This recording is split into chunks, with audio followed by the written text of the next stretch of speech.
I can still recite the exact measurements from my grandmother's peach preserves. 2.5 cups of sugar, a quarter teaspoon of cinnamon, never more.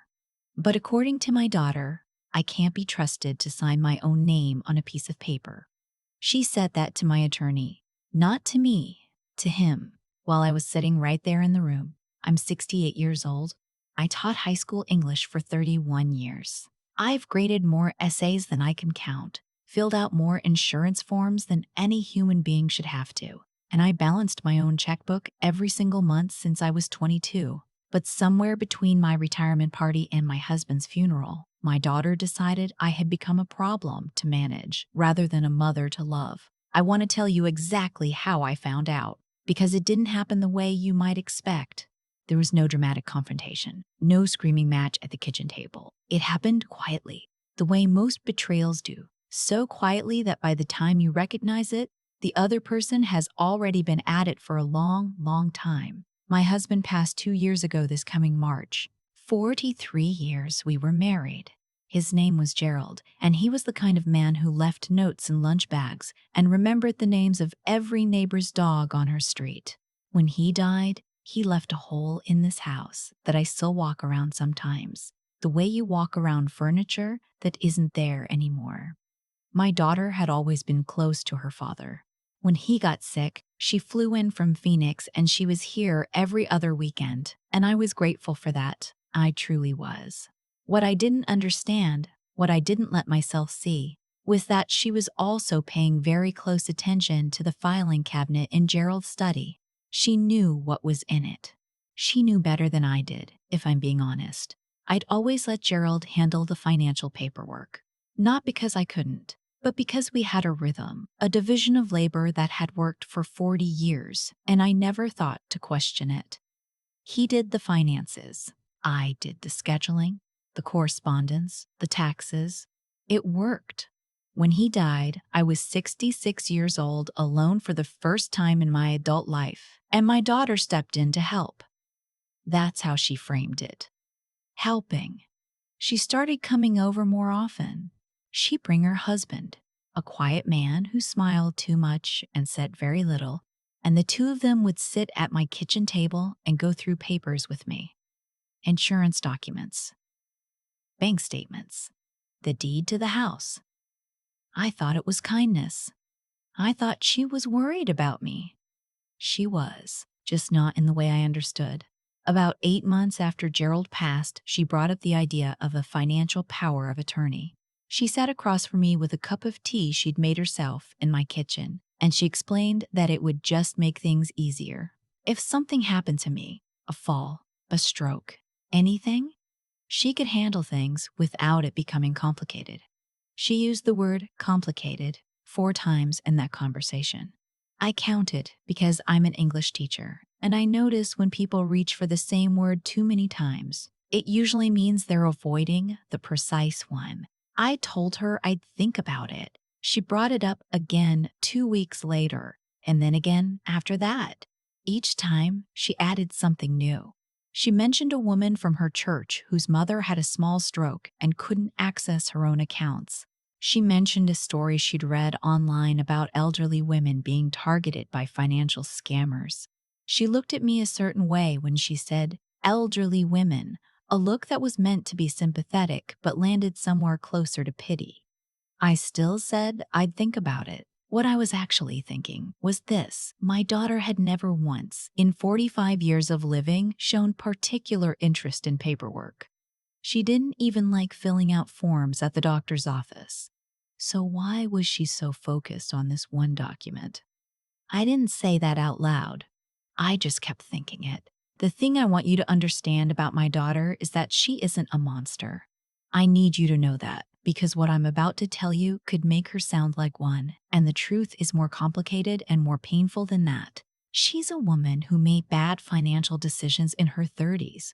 The house they bought too big, the business her husband started and then abandoned, the credit card debt that accumulated quietly behind a cheerful exterior.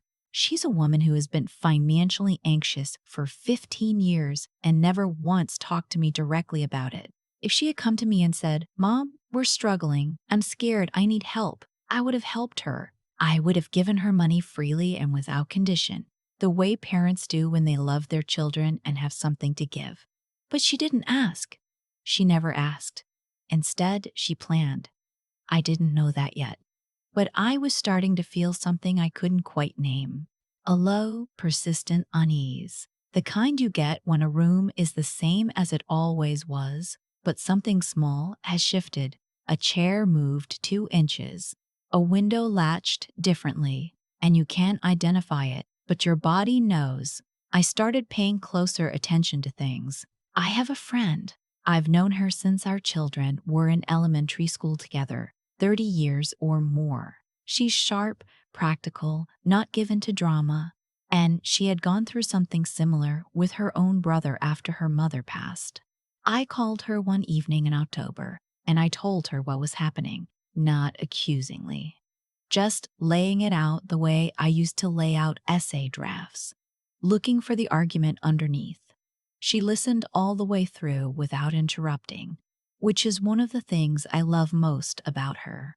Then she said, "Have you talked to an attorney?" I hadn't. I hadn't let myself go that far yet, because going that far meant admitting I believed something I didn't want to believe. She said, "You don't have to believe it yet. You just have to find out." So I made an appointment. His name isn't important, but he came highly recommended and had been doing estate planning for almost 30 years. I drove myself to his office on a Tuesday morning in November, told the receptionist my name, and sat in a waiting room with a rubber plant and back issues of a magazine I'd never heard of. I felt like I was doing something illicit. I kept thinking my daughter might somehow find out. The attorney was direct and patient in equal measure. I told him everything, the power of attorney requests, the financial documents my daughter had started asking to keep copies of, the quiet way her husband had started asking questions about the house whenever he visited. How much did we pay for it? Did we ever take out a second mortgage? What year did Gerald refinance? The attorney asked me a few questions. He asked if I'd already signed anything. I said no. He nodded slowly, like a man whose suspicions had just been confirmed. Then he said something I've thought about almost every day since. The fact that you came in here before signing anything is the most important thing you could have done. We talked for almost 2 hours. By the time I left, I had a plan. Not a revenge plan. I want to be careful about that word because what I was doing didn't feel like revenge. It felt like finally taking care of myself. Like putting on my own oxygen mask, the way the flight attendants always tell you to do before helping anyone else. December came and my daughter came with it. She drove up from Phoenix with her husband and 2 suitcases and stayed for 10 days, which was longer than her usual visits. She cooked dinner every night, which I appreciated and also noted. She helped me put up the Christmas tree, the same artificial one Gerald and I had used for 20 years, and we sat in the living room with wine and old photographs. And she cried a little talking about her father, and so did I. And for a while, everything felt the way it used to feel. Then, on the 6th day, she brought out the papers. She'd had them prepared by someone, an attorney of her own, I assumed, though she didn't say that. She set them on the kitchen table after dinner, with a pen laid on top, and she explained them to me in a tone that was kind and careful and faintly condescending, the way people talk to someone they've already decided needs managing. "It's just a precaution, Mom," she said. "It doesn't change anything day to day. You'd still be in charge of everything." Her husband sat at the other end of the table, very still, not quite looking at me. I picked up the papers and read them. I read every line, which I could tell surprised her. She'd expected me to skim. I took my time. The document was a durable power of attorney that would grant her and, in a secondary capacity, her husband, broad authority over my financial accounts, my real estate holdings, and my medical decisions. It was not a limited or specific document. It was comprehensive. I set it down. I said, "I'd like to have my own attorney look at this before I sign anything." The look on her face, I've replayed it many times. It was only there for a second, and then she covered it with a smile. But in that second, I saw something I recognized. I'd seen it on the faces of students who'd been certain I hadn't read their papers closely. That flash of recalibration. "Of course," she said. "Of course, Mom, absolutely." Our husband picked up his phone. After the holidays, I called my attorney and described the document. He confirmed what I'd suspected. It was drafted broadly enough to give my daughter effective control over essentially everything I owned. He also told me that he'd done some checking, as he promised he would, and that there had been an inquiry at my bank. Someone had called asking about the process for adding a joint account holder to an account in the name of a widow. I sat with that for a long moment. Who made the inquiry? I asked. He told me he didn't have that information, but we both knew. I asked him what my options were. He told me. What I did next took about 3 months. I want you to understand that it wasn't impulsive because I am not an impulsive person. I was a teacher for 31 years. I know how to work methodically toward an outcome. First, I restructured my financial accounts. I moved the bulk of my savings into a trust, structured specifically to protect the assets with provisions that couldn't be unilaterally altered by anyone acting on my behalf. The house went into the trust as well. My attorney walked me through every step. I understood every document before I signed it. Second, I updated my estate documents. My previous will had left everything to my daughter, as Gerald and I had agreed years ago. I changed it. Not out of anger, or not only out of anger, but out of clarity. I thought about what I actually wanted, separate from obligation and guilt and the long habit of putting her feelings before my own judgment. I thought about who in my life had shown up for me, genuinely and without agenda.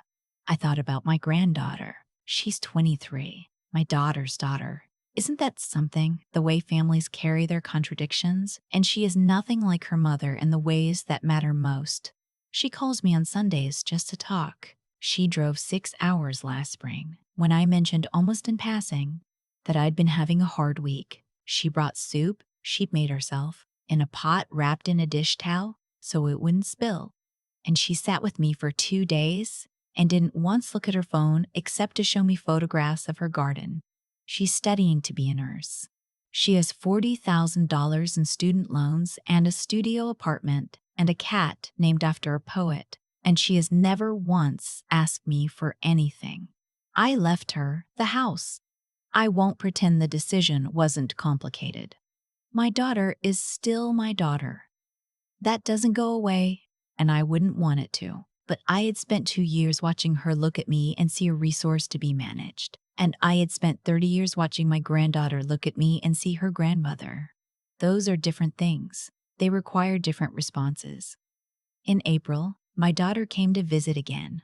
Just herself this time, without her husband. She seemed lighter somehow, easier in a way that made me uncomfortable, and I understood partway through dinner that she was expecting something, that she'd been waiting patiently for me to come around. She brought up the power of attorney again over dessert, said she'd been thinking about it, and she wanted me to know she understood my hesitation, and she just wanted what was best for me, and the document was still there whenever I was ready. I looked at her across my kitchen table.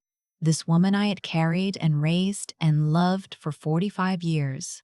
This woman who had her father's eyes and her grandmother's hands and her own particular brand of blindness.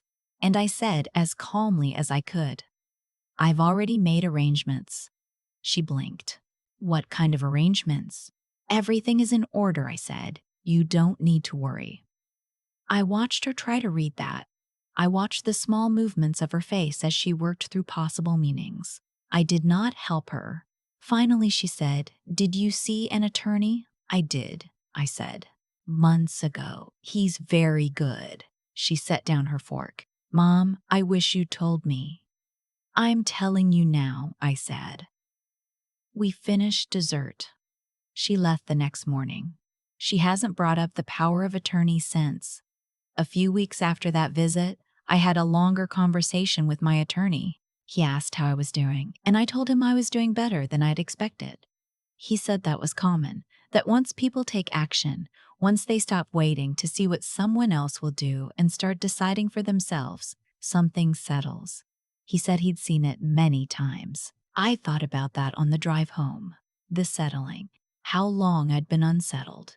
Not just since Gerald died. Not just since my daughter started asking about the filing cabinet, but before that. Years before that, the way I'd trained myself to read her moods before she walked in the door, to adjust my expectations before she'd said a word, to manage her reactions the way you manage a difficult student, carefully, preemptively, always watching for the signs. I thought about how much energy that takes, how many years I'd spent doing it. I pulled into my driveway and I sat in the car for a minute before going inside. The maple tree in the front yard was just starting to come in, the tender yellowish green of early spring before the leaves deepen into summer. Gerald planted that tree the year we moved in, 34 years ago. I've outlasted him. I've outlasted the plans other people made about my life. I'm 68 years old, and I know exactly what's in every account, every document, every drawer in this house. I know what I want and who I trust and what I'm leaving behind. My granddaughter doesn't know about the house yet. I'll tell her when the time is right, in my own way, on my own terms. She'll probably cry. She'll probably try to tell me it's too much. I'll probably have to convince her that this is exactly what I want. Not a gift, not charity, not even inheritance in the transactional sense. Just a grandmother making sure that the person who showed up with soup gets to have somewhere to put the pot. That feels right to me. That feels like something I can close my eyes on. Whatever my daughter believed she was taking from me, the control, the future, the quiet authority of a woman who is only old to people who've stopped paying attention, she never had it to begin with. She just didn't know that yet. She knows it now.